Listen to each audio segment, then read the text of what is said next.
Инспекцијските служби на Агенцијата за храна и ветеринарство во текот на вчерашниот ден спроведува вонредна инспекцијска контрола кај оператор со храна увозник на почетна формула за доенчиња. Станува збор за производот Аптамил R2 од 400 грама, серија со рок на важност до 2 јануари 2027, во вкупна количина од 912 парчиња со потекло од Ирска, кај кој е утврдено присуство на цереулит, а како извор на контаминацијата во нотификацијата наведено е маслото ара.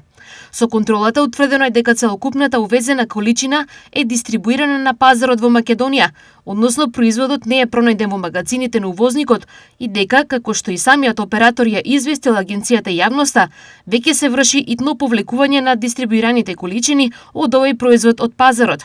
Апелираме до потрошувачите кои го имаат купено производот со наведениот лот и рок на употреба, истиот да не го употребуваат или да го вратат на местото каде што го купиле. Стои во соопштението на Агенцијата за храна и ветеринарство.